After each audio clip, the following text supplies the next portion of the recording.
Hay un- hoy voy a hablar de algo que es muy interesante, pero antes de comenzar yo quiero decirte algo de estas cosas que el Señor pues casi habla en el último momento, ¿no? A pesar de todo, pero es su palabra la que cuenta. Y Ezequiel, capítulo 33, capítulo 33, si alguien tiene Biblia y la abre, y si no, pues a ver si los chicos están listos, ¿sí? ¿Habéis pillado? Ezequiel 33. Dice, vino a mí palabra de Yahweh diciendo, Hijo de hombre, habla a los hijos de tu pueblo y diles, cuando trajere yo espada sobre la tierra, como está a punto de ocurrir, te lo aclaro, está a punto de ocurrir, y el pueblo de la tierra tomare un hombre de su territorio y lo pusiere por atalaya. La atalaya es un lugar alto donde se ve a lo lejos y también es una persona. Por ejemplo, la atalaya que había en el templo de Jerusalén, los que hemos ido la podemos visitar tirada en el suelo en la esquina occidental. Allí está en el suelo. Tal vez fue derribada porque lo que vamos a leer a continuación no lo cumplieron, porque el atalaya tiene una misión, el atalaya, que está sobre la atalaya. Y dice que cuando se pusiere ese hombre allí en la atalaya, dice, y él, el atalaya, dice, viere venir la espada sobre la tierra y tocare trompeta y avisare al pueblo, que es lo que tiene que hacer el atalaya, dar aviso. Cualquiera que oye el sonido de la trompeta y no se apercibe, o sea, no hace caso. Y viniendo la espada lo hiere, al que no se apercibe, al que no se está enterando del asunto, al que no está pillando la gravedad del tiempo en que vivimos, y lo hiere, su sangre será sobre su cabeza, o sea, su responsabilidad. El sonido de la trompeta oyó y no se apercibió. Su sangre será sobre él, mas el que se apercibiere librará su vida. Porque algunos se podían preguntar, bueno, ¿por qué el pastor Enrique todos los años vuelve con esta canción? Porque yo soy atalaya en esta iglesia y en todas las que dependen de nosotros. Y veo venir el peligro y toco la trompeta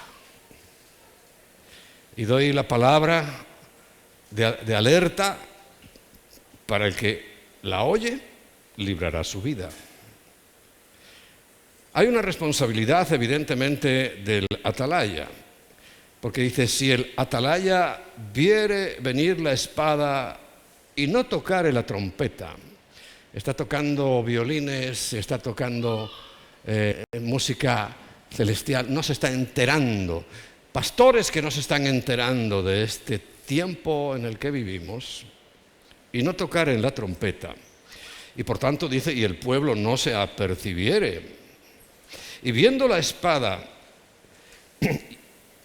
y viniendo la espada hiriere de él a alguno, este fue tomado por causa de su pecado, pero demandaré su sangre de mano del atalaya. O sea, no hay gente sin culpa que vaya a morir. El que muere va a ser con culpa, pero la obligación, y ahora te lo digo, nuestra, no solo mía, nuestra es ser atalaya. En la antigüedad, en el tiempo en que fue escrito esto y hasta que llegó nuestro Mesías, Jesucristo. Los ministerios eran selectos, seleccionados. Se levantaba un profeta, tal vez dos. Había sacerdotes, algunos ungidos, otros desastrosos. Pero eran personas muy concretas dentro de todo el pueblo.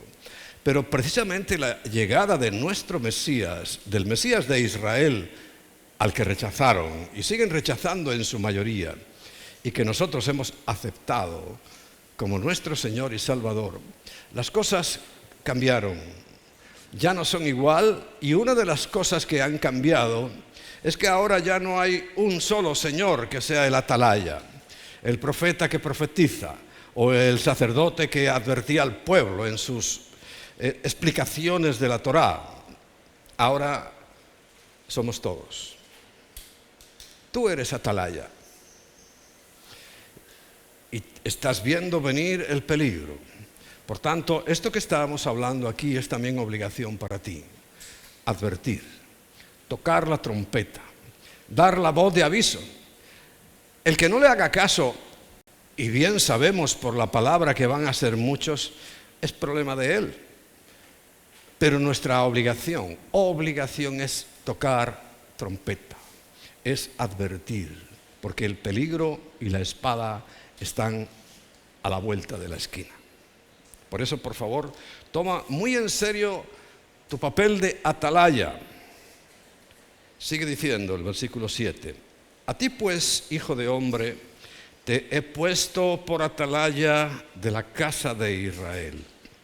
Y oirás la palabra de mi boca. Por eso digo que los atalayas principales son pastores, que tienen que dar la palabra profética, como el apóstol Pedro nos dice, más segura. Y la palabra profética segura es esta que está escrita, no la que se inventan.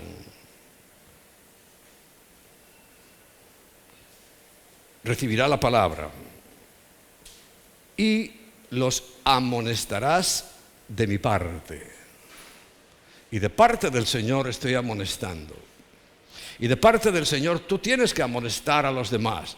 A ti no te importe si te oyen o no te oyen. No es el asunto tuyo.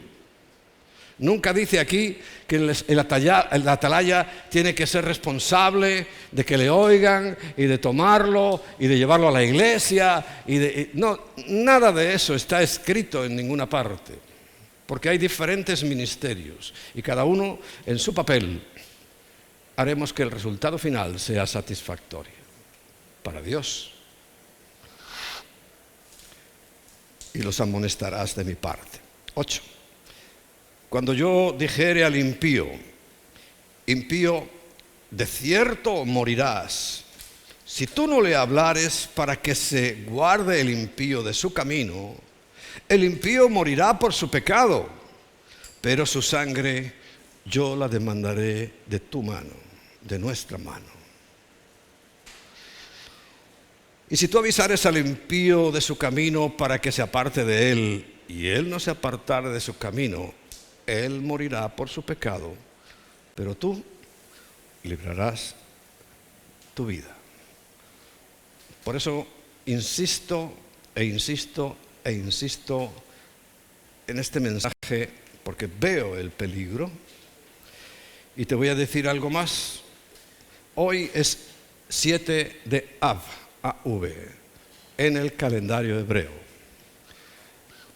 Acontecimientos terribles han ocurrido dentro de 2 días en el pasado, el 9 de Av.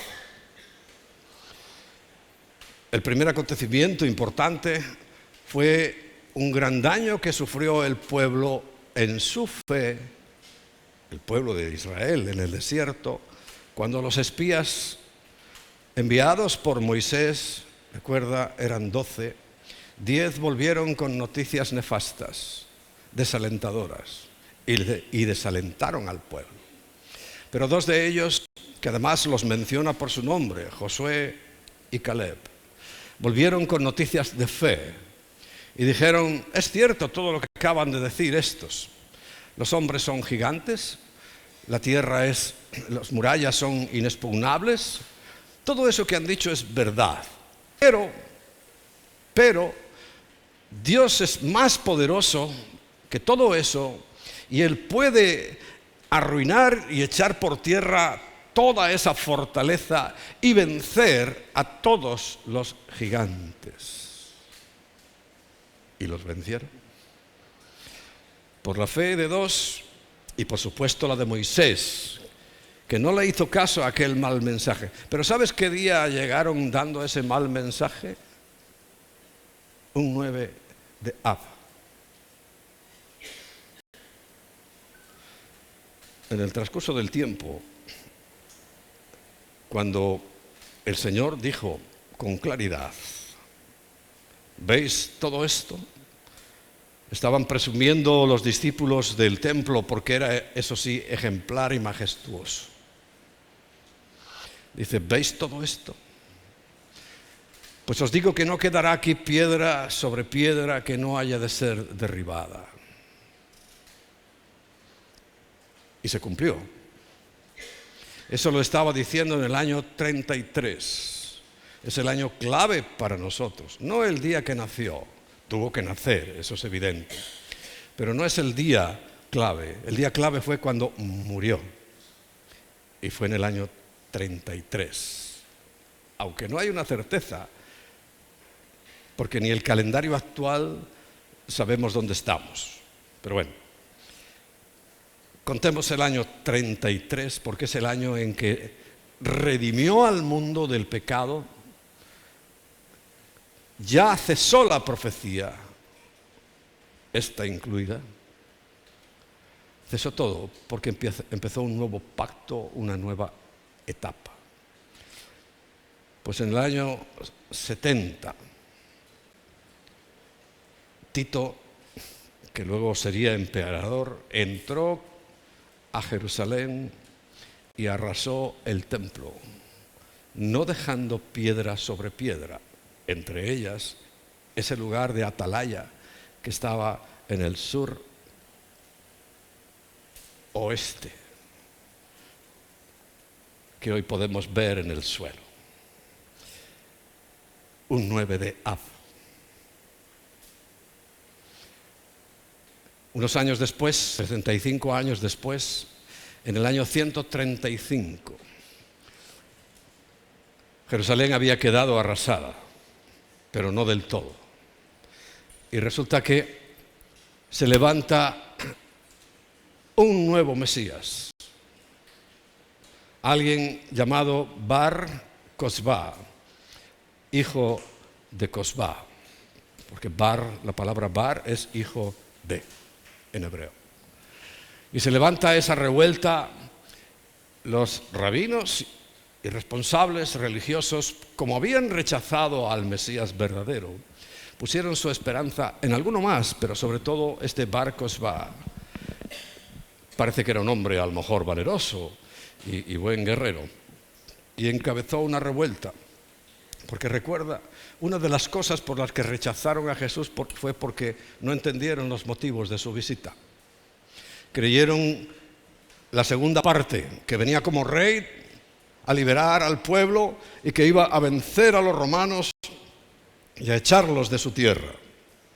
Y no fueron capaces de entender que primero tenía que venir como cordero para limpiar y quitar sus pecados. Bueno, en esa obsesión, 75 años después, en el año 135, en una ciudad última, un bastión ya donde se habían reunido todos, y creyendo que Bar Cosba era el Mesías, levantan una revuelta. Lo prendieron, lo llevaron preso, y su final fue que lo despellejaron vivo, o sea, le fueron arrancando la piel entera vivo.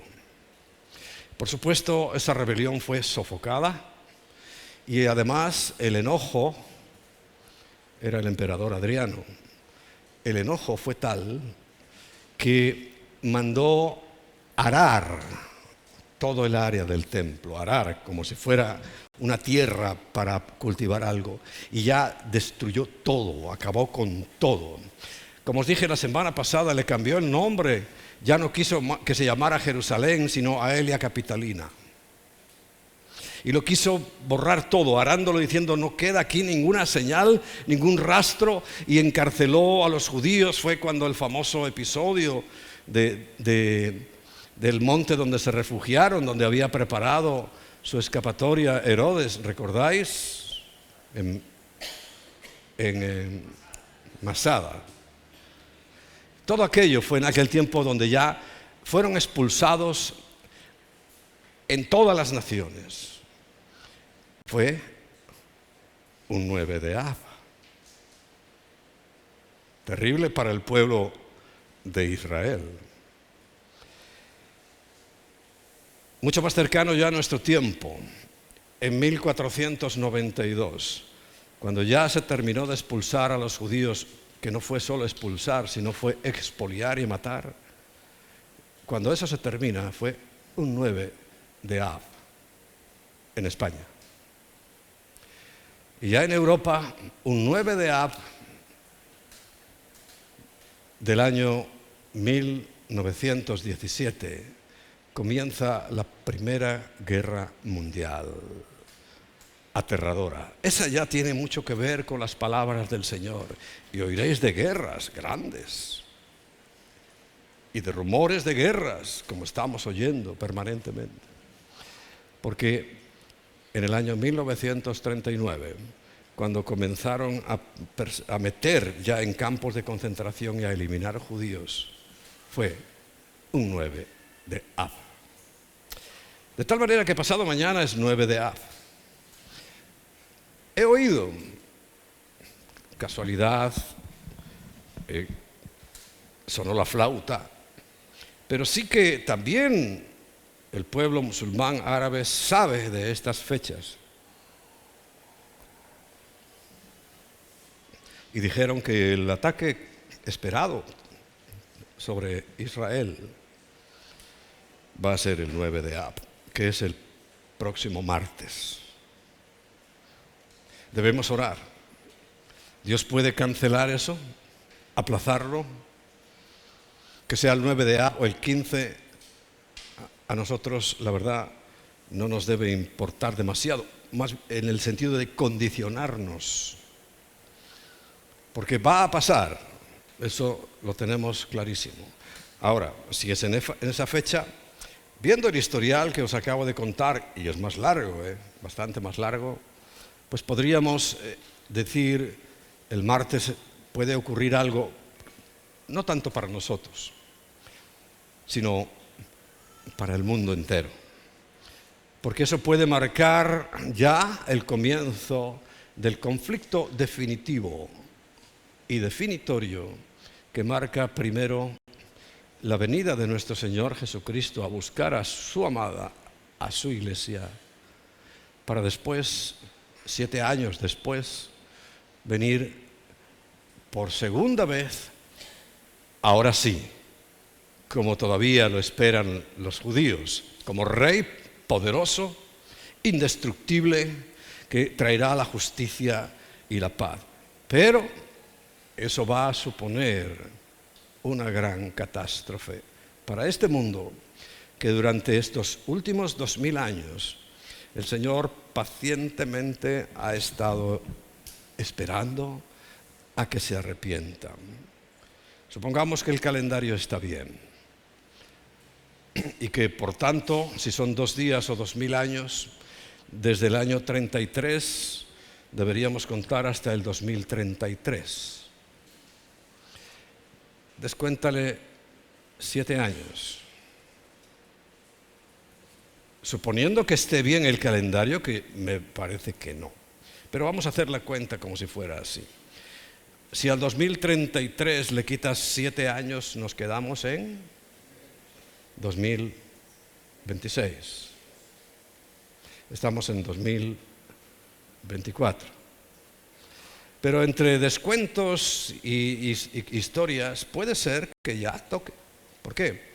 Porque tenemos, y os lo he dicho muchas veces, siempre el desfase de que Dios creó al mundo dividido en o divisible en 360 grados, de tal manera que un grado es un día.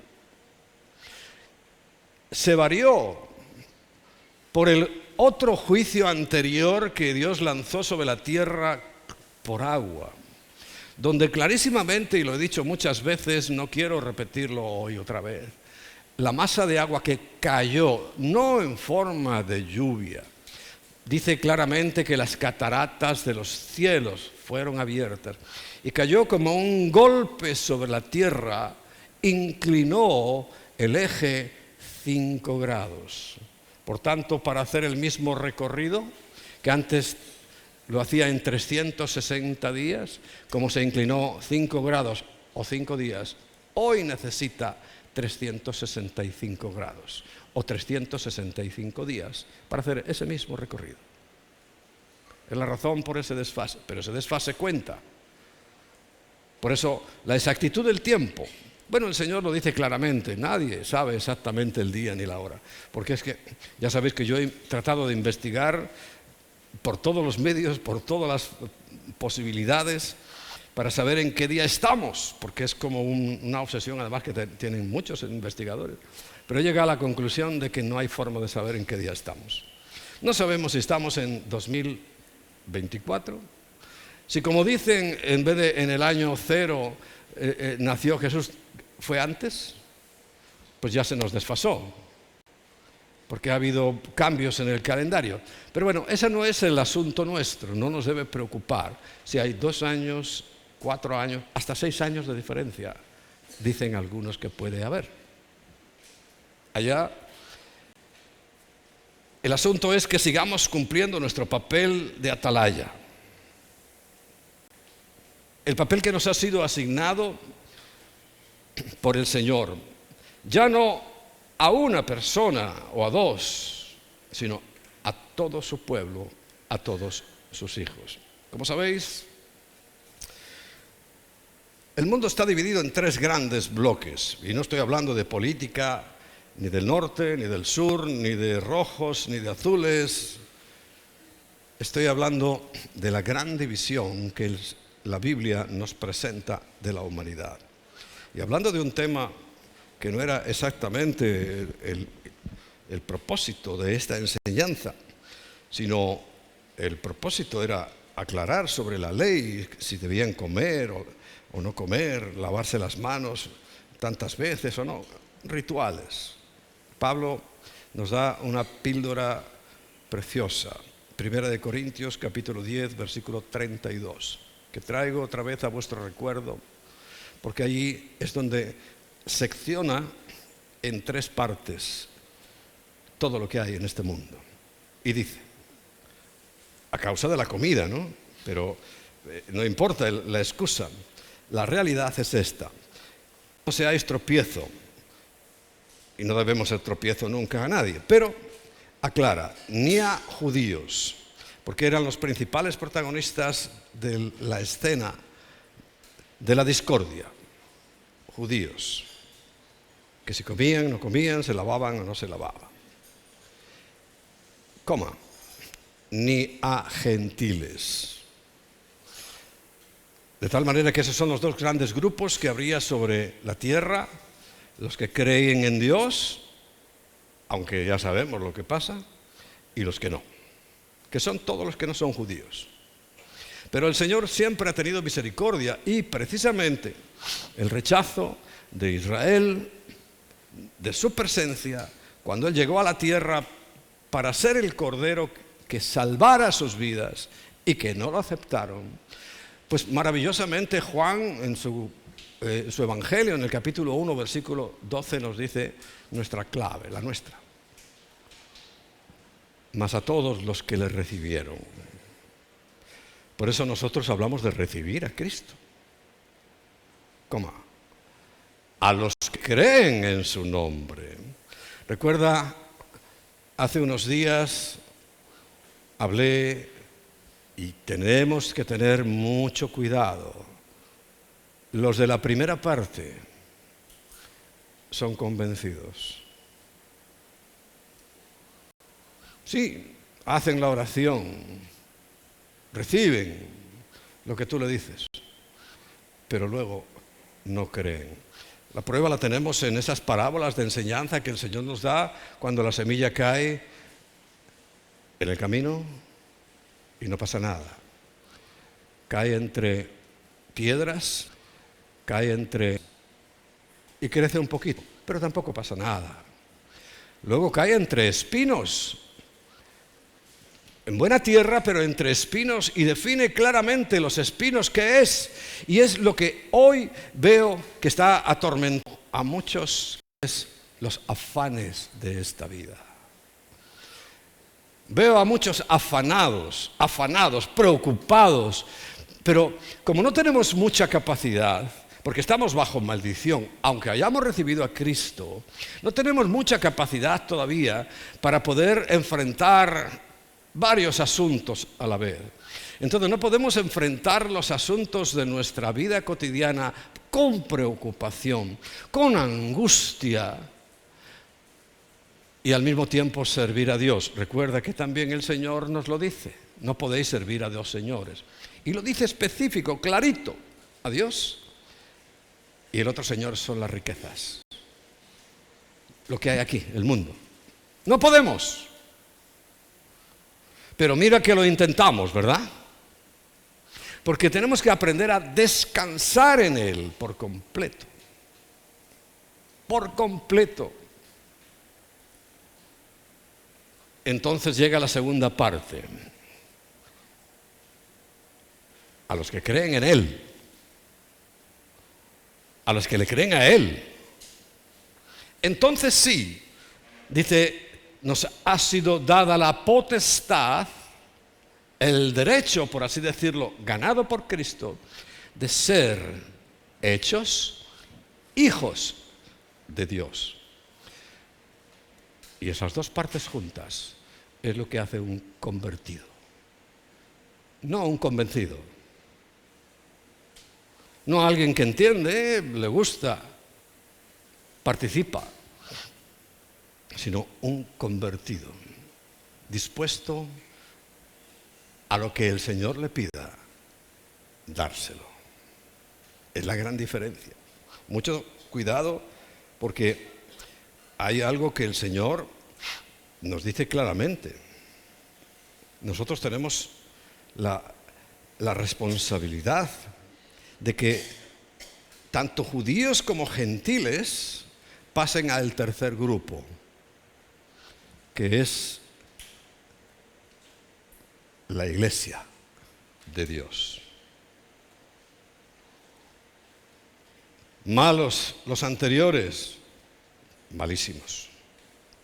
Pero fíjate, si volvemos al texto del principio de Ezequiel 33, una de las cosas que dice el Señor que tenemos que decir en el versículo 11, dice, diles, vivo yo, dice Yahweh el Señor, que no quiero la muerte del impío, sino que se vuelva el impío de su camino y que viva. Volveos de vuestros malos caminos. ¿Por qué moriréis, oh casa de Israel? Oh gentiles, ahora tenemos la puerta abierta. Aquel día, cuando murió Cristo, abrió la puerta para todos nosotros. ¿Por qué moriremos? ¿Por qué quiere morir la gente? Es una buena pregunta y una difícil respuesta.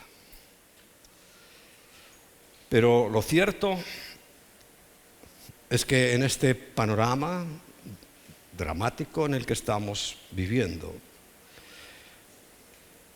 estamos viendo con estupor los que hemos creído y además los que entendemos claramente nuestro papel de atalayas, de ver el peligro y de anunciarlo y de proclamarlo y de decirle a la gente. Algunos se burlan o muchos se burlan, pero no importa, repito, no es nuestra responsabilidad si se burlan o no, es decirlo. Porque la Biblia nos narra que va a haber acontecimientos paralelos en la tierra y en el cielo. Van a morir porque no quieren oír. Aunque acabamos de leer que Dios no quiere de ninguna manera la muerte del pecador, del impío. No la quiere. Si la quisiera, Jesucristo se hubiera quedado allá en el cielo tranquilamente y seguiría observando cómo aquí nos matamos unos a otros y vivimos en una sociedad absolutamente injusta, decadente y deplorable. Pero Dios no quiere eso. Por eso vino Él a la tierra, Él personalmente a la tierra. Porque la gravedad es absoluta, es vida o muerte. Sabemos muy bien que en el cielo, y lo que aguardamos y esperamos cada vez con más ansiedad,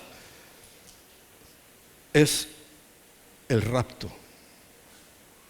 Ese evento que hemos venido hablando de él, claramente especificado en dos textos fundamentales por Pablo, una a los tesalonicenses, les dice que es necesario que todos, absolutamente todos, seamos o resucitados los muertos o transformados los vivos para tener ese encuentro con Él.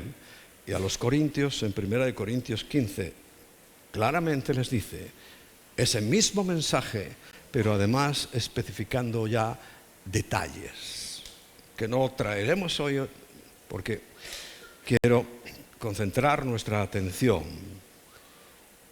en lo que yo quiero compartir. Evidentemente en la tierra el panorama iniciará un periodo que propio el Señor Jesucristo en Mateo 24 les dice a los mismos discípulos que les dijo: ¿veis este templo fastuoso, fabuloso? Dice, no va a quedar aquí piedra sobre piedra. En esa misma respuesta les dice a ellos mismos que iba a haber un periodo de gran tribulación, no de tribulación, sino gran tribulación. Y la define el Señor, una tribulación como nunca antes la ha habido y nunca se va a volver a repetir. Dice, ni la habrá jamás. ¿Cuándo inicia? Justamente cuando la novia sea llevada para las bodas del Cordero, la tierra comenzará su juicio. Hoy vais a escuchar informaciones diversas, incluso algunas aparentemente muy bien doctoradas o documentadas, pero te puedo asegurar que es mentira. La novia de Cristo no pasa por la gran tribulación. No estará esos últimos 7 años. No estará.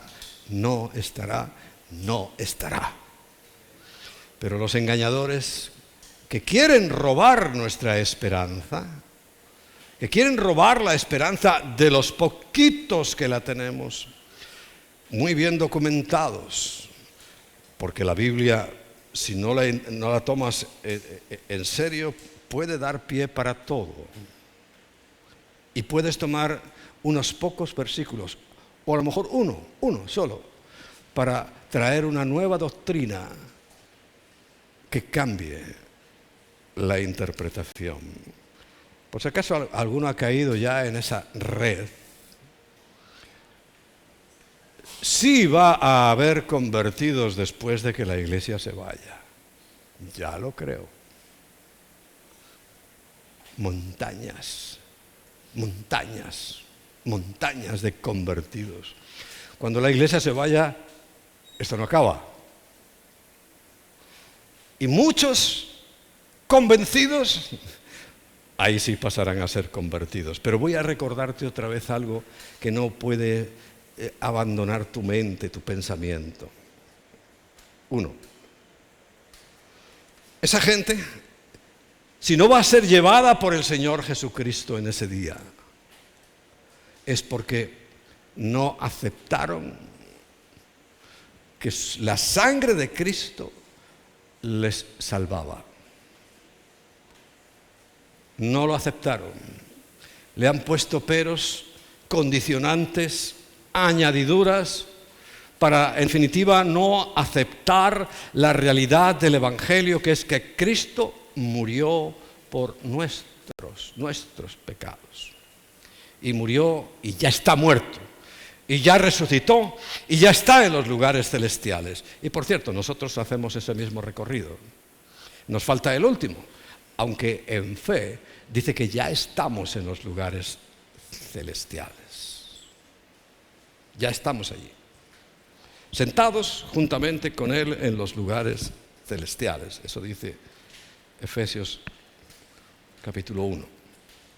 Pero recuerda, si están aquí es porque rechazaron la sangre de Cristo.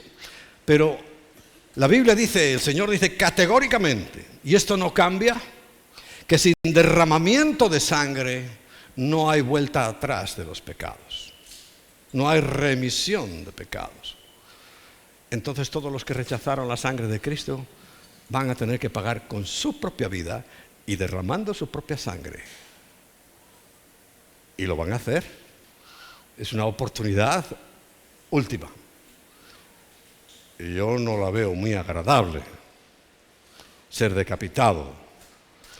Pienso que, bueno, si ya se ha convertido, ya de convencido pasarán a convertido, bueno, pues ya no tendrán miedo, ¿no? Porque un convertido, la muerte, Pablo decía, estoy deseando que llegue la muerte, porque eso va a suponer que ya estaré en la presencia de mi Señor. Fíjate si le tenía miedo a la muerte. Pero como dije el otro día, hay mucha gente que le tiene miedo a la muerte. Y cuando eso se produce en un creyente,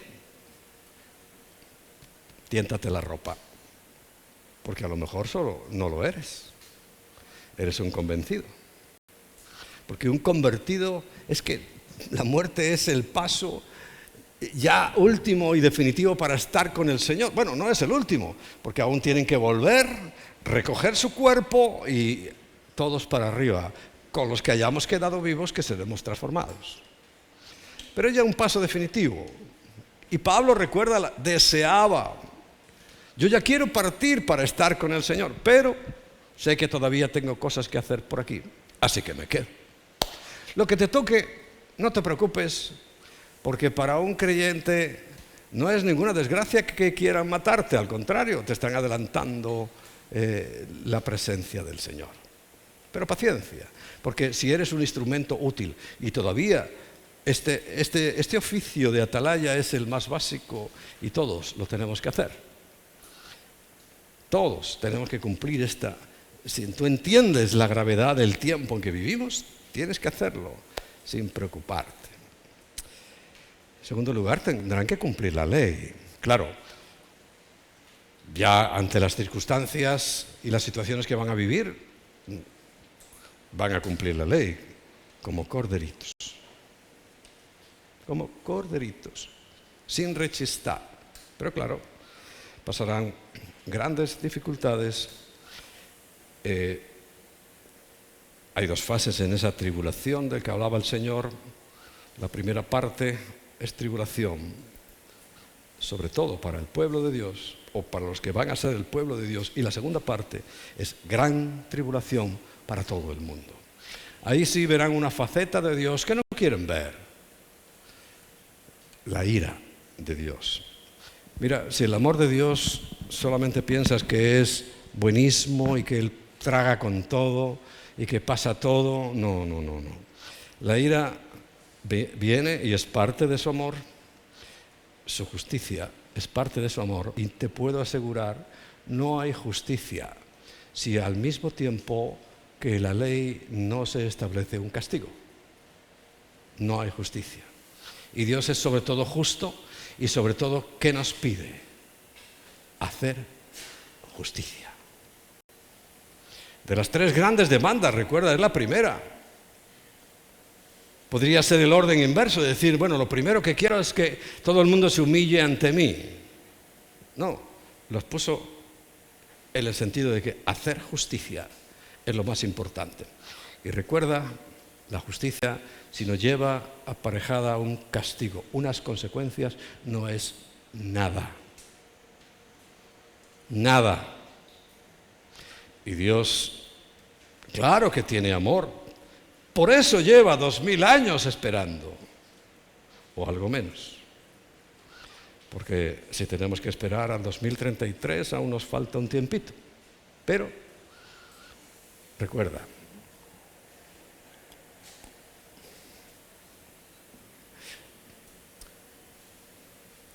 y habrá muchos convertidos, lo dice el libro del Apocalipsis, que en esa multitud tan grande que están ahí, dice, son los que salieron de dentro de la gran tribulación, o sea, los que mueren y van a morir y a morir y a morir en la gran tribulación.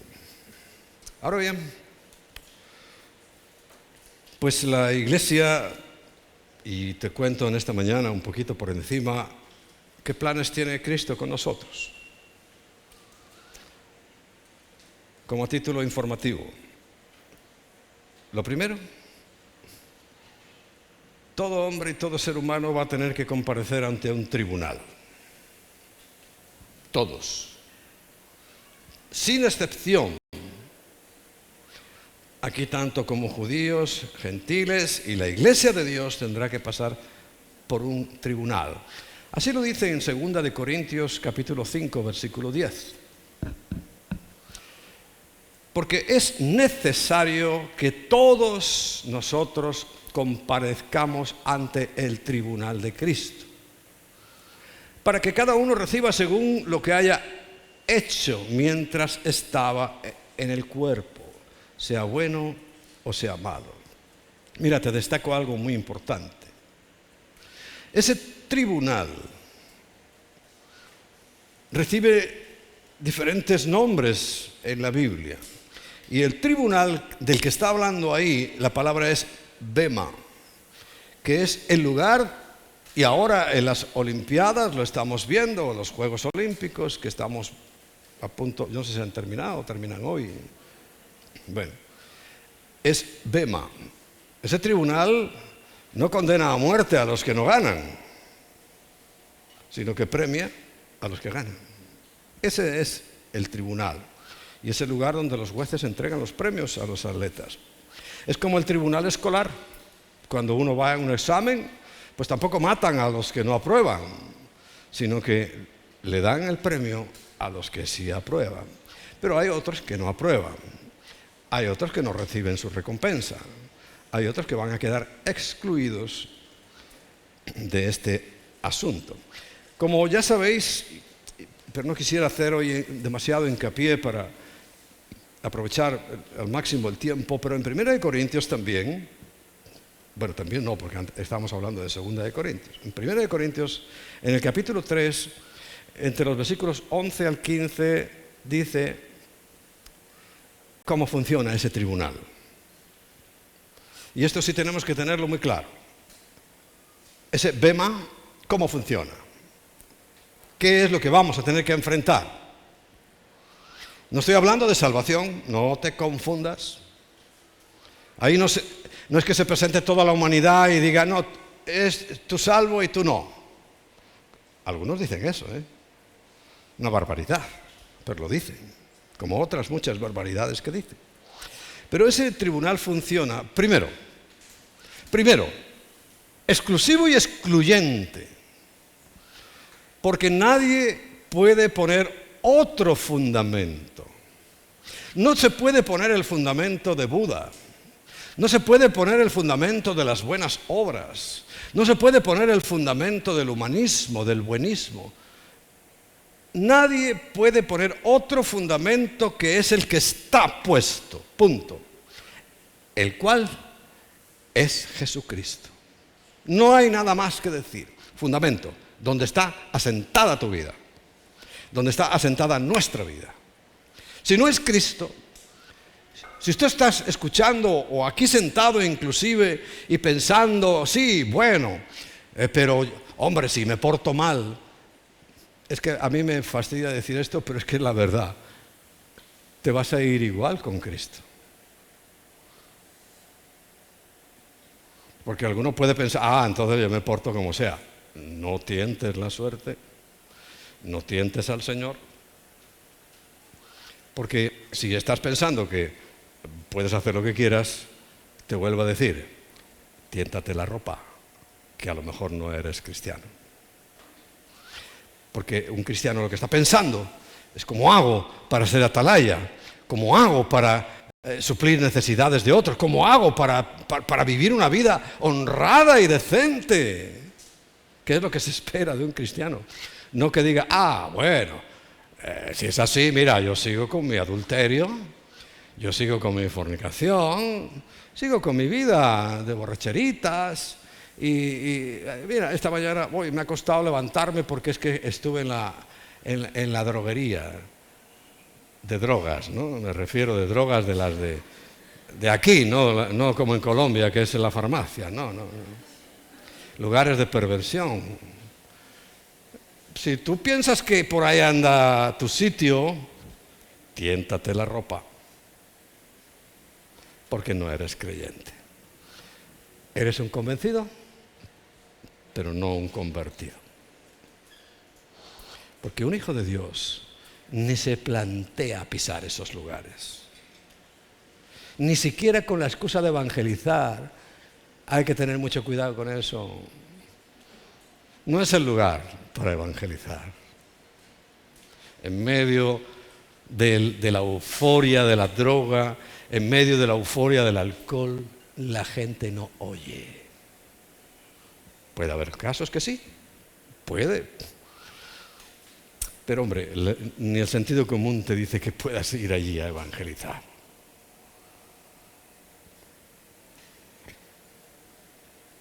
Entonces, sabiendo que tenemos ese fundamento y no hay otro, dice, y sobre ese fundamento, si alguno edificare oro, plata y piedras preciosas, o bien puedes edificar madera, heno y hojarasca. Ni el oro, ni la plata, ni las piedras preciosas son salvación. Está hablando de obras. Sobre el salvado, sobre el creyente, el que tiene como fundamento de su vida Cristo. Lo que hagamos de ahí en adelante es oro, plata, piedras preciosas, madera, heno y hojarasca. Y dice el versículo 13, la obra de cada uno será aprobada. Ese bema va a calificar estas obras después de, no para, después de ser salvo, calificará estas obras. Dice, la obra de cada uno será manifiesta, clarísima, porque el día, va a ser todo clarísimo. La declarará, la manifestará. Pues por el fuego será revelada.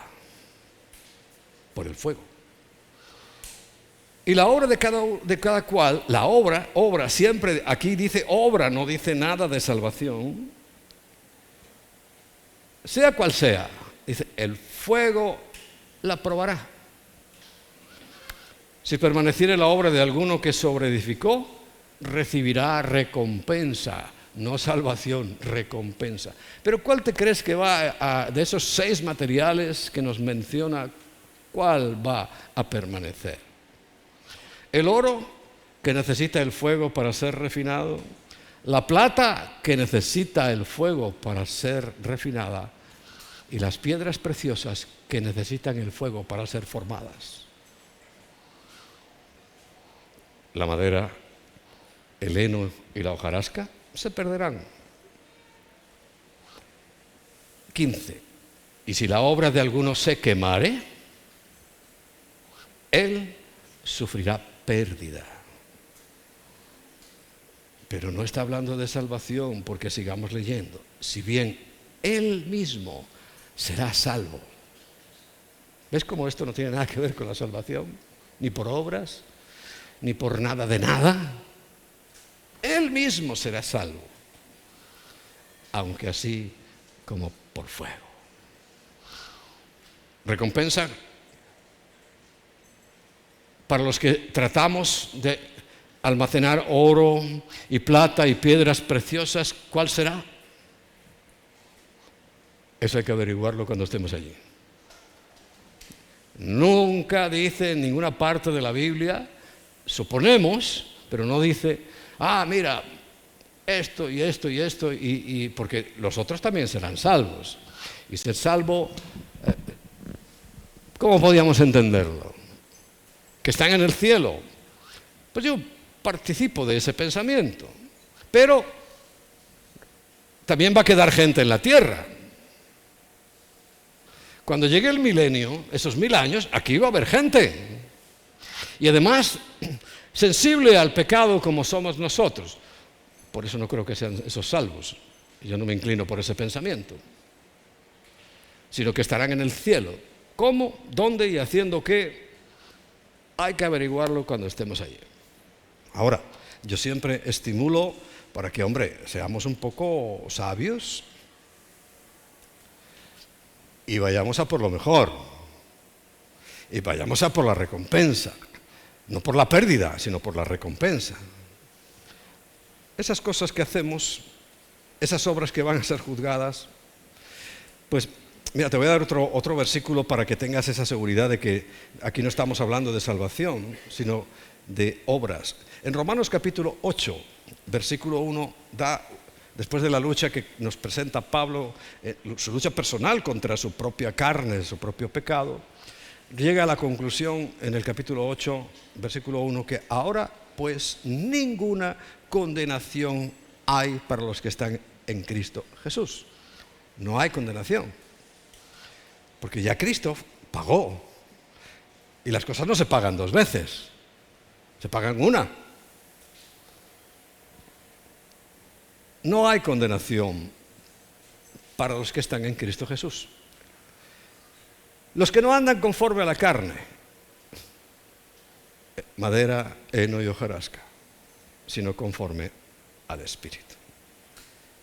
Por tanto, tengamos muy en cuenta, y hoy os hablé de ese papel, en vez de atalaya, ¿le quieres llamar evangelista?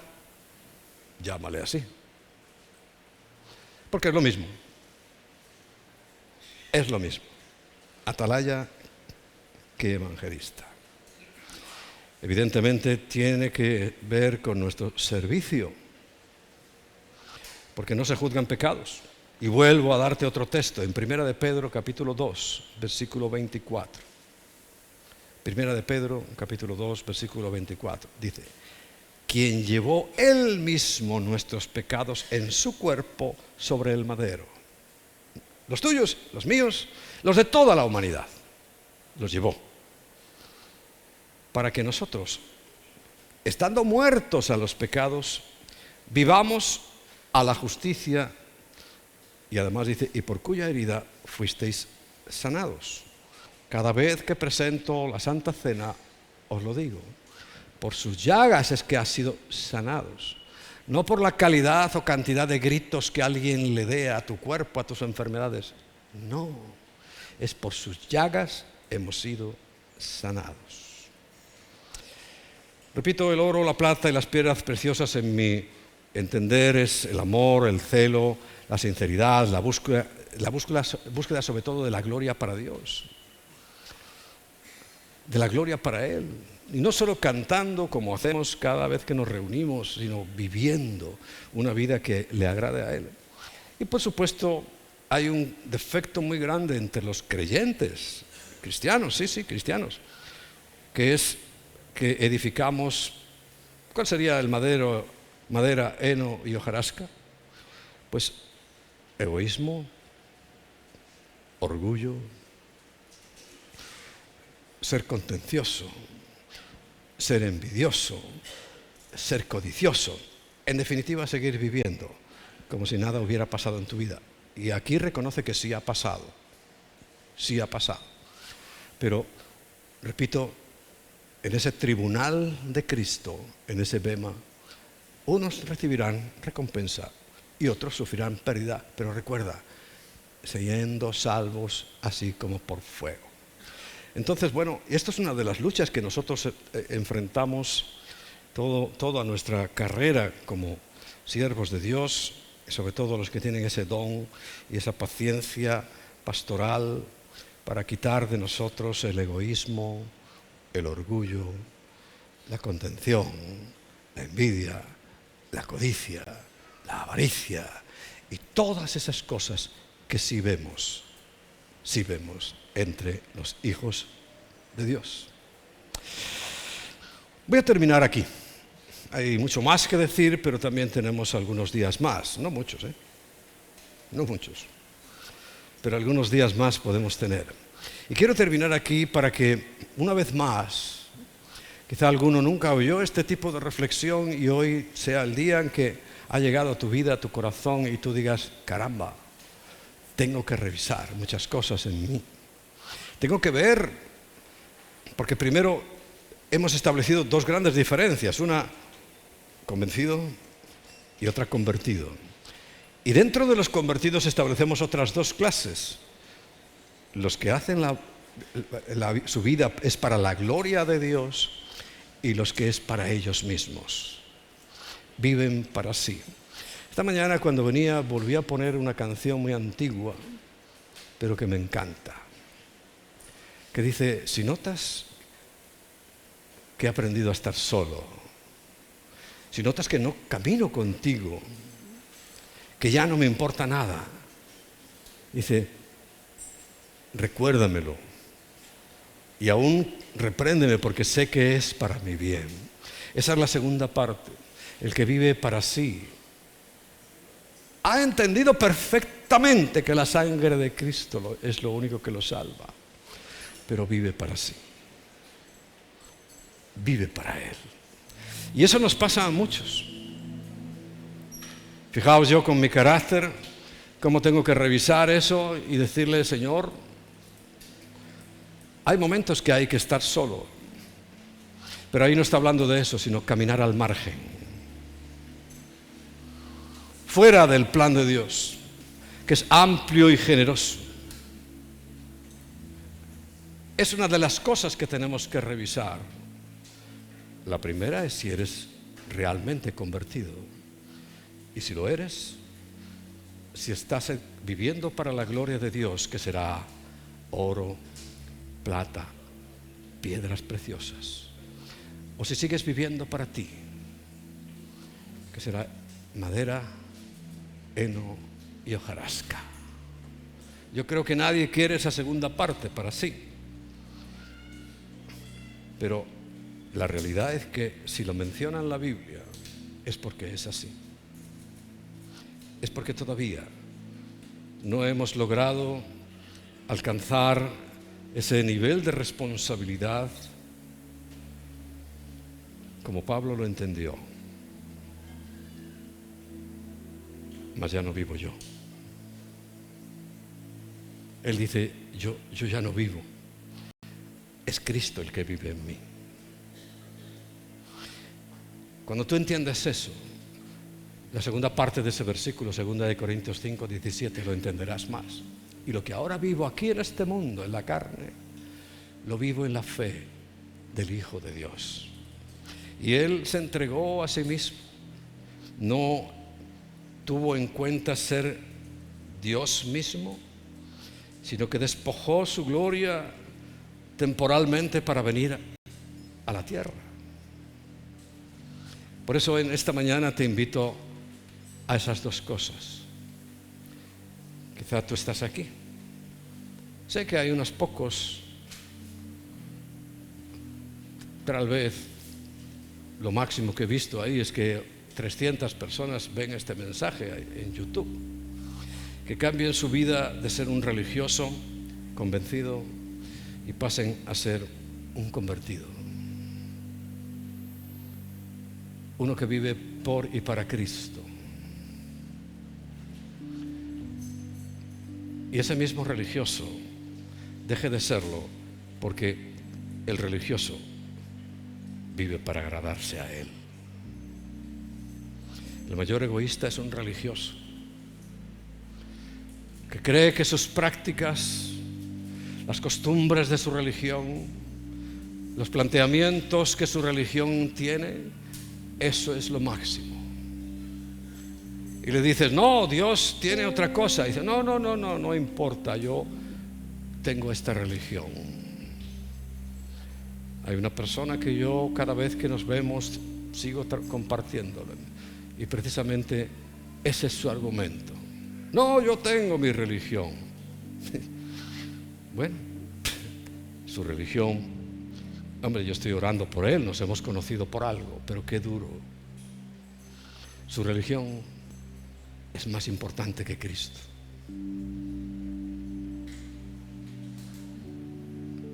¿Cuánta gente hay así? Yo quisiera que entre nosotros nadie. Pero como hijos de Dios, como nacidos de nuevo, ante esta perspectiva que tenemos, porque lo primero es pasar por el tribunal, luego llegarán las bodas. Luego llegará antes de las bodas, cuando ya estemos juzgados, recompensados, limpios, Él nos va a presentar al Padre. Porque aún dice, yo quiero presentarme a mí mismo una novia limpia, pura, sin manchas, sin arrugas, sin contaminación. Y recuerda, el otro día mencionaba que Él quiere un pueblo peculiar, propio para sí mismo,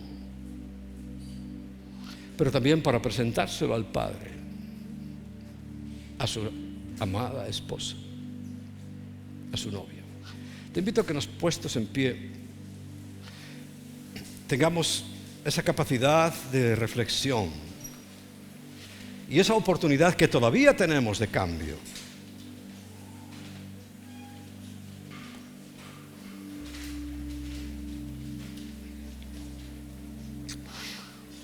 Todavía tenemos oportunidad de cambio.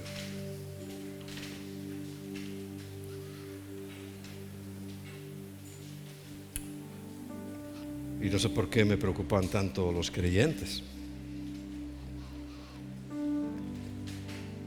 que viven para sí y no para la gloria de Dios. Notamos eso cuando vives para tu propia vida, gloria, cuando algo se te pide, cuando algo se te demanda y nunca encuentras tiempo y nunca encuentras la oportunidad. Es un síntoma clarísimo de para quién vives. Como dije semanas atrás,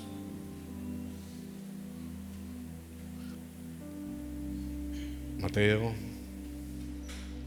Pedro, Andrés, Juan, Natanael. Y esa lista de los 12, Judas, había dos, los dos Judas. Dejaron todo inmediatamente al requerimiento de Cristo. ¿Alguien puede tener duda de que eran realmente convertidos? No. Bueno, ahí se ve, es un síntoma evidente. Cuando estás tan preocupado por lo que tienes, que cuando se demanda algo para la obra del Señor, para el sostenimiento de la iglesia, de los pastores, etcétera, etcétera, pues a lo mejor viene ese pensamiento precisamente, no, ellos tienen de sobra. Pero si es que eso no dice la Biblia, si tenemos de sobra o no. Es más, he demostrado con claridad y con la Biblia que tenemos que tener de sobra y más. Pero esa mezquindad en tu corazón te va a perjudicar. Y así podíamos nombrar diferentes casos y situaciones que claramente te dicen para quién estás viviendo.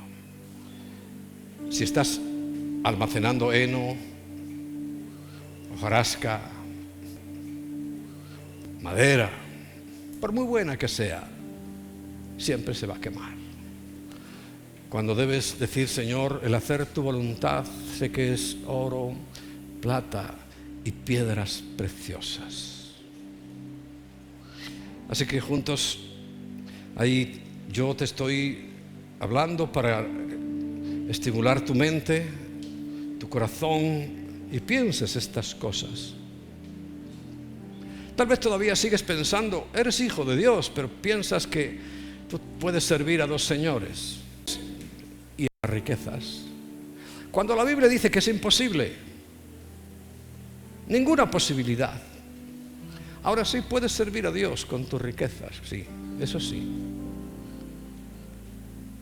Y sabemos muy bien que Dios puede incrementar tus riquezas porque serás un instrumento útil para el Señor.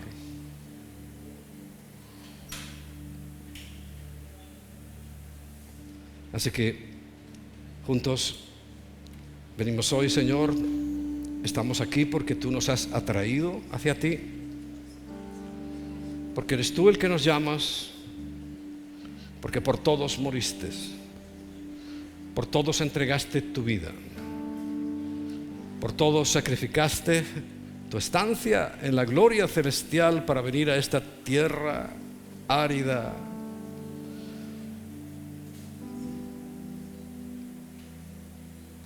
Sacrificaste tu vida con el dolor que eso supuso para ti, pero no importándote nada porque veías el resultado. Señor, esa capacidad sobrenatural que tú tienes y que tenías siendo hombre, yo te pido que hoy la traigas sobre tus hijos, que seamos capaces de ver el resultado, de entender que vale la pena, de entender que estar para ti en todo y siempre vale la pena vivir para ti. Y quita el egoísmo, Señor, de nuestros corazones, esa sinrazón que nos lleva a vivir como si fuéramos impíos, pero no lo somos, Señor, no lo somos, pero todavía somos egocéntricos, orgullosos,